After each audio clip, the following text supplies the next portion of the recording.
Wee! What's up? Go fam! Okay, so umikot lang tayo.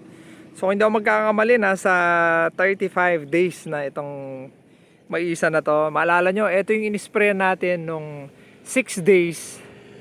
Tama ba? 4 to 6 days, inispray natin to ng 2,4-D with atrazine tsaka herbicide. O, asan na yung nakikipagpustahan na pag inispray ng 2,4-D mamamatay.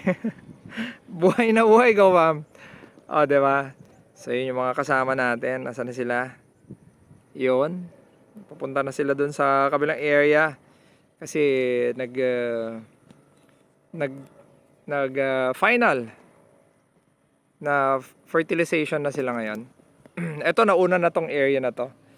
Okay. So, yun yung natin. Check natin. Ayan, medyo may damo-damo na. Pero okay na yan kasi naiwan na siya eh.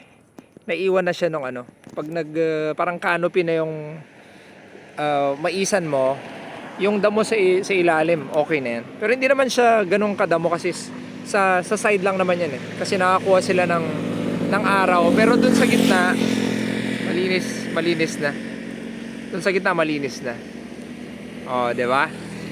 So, meron ako nakita dito. Part na to. Dito sa part na to yan. Nasaan na yan? Ayun o. Diba? Siguro mas maganda, mas pogi pag ako yung nilagay sa picture yan o. Charot.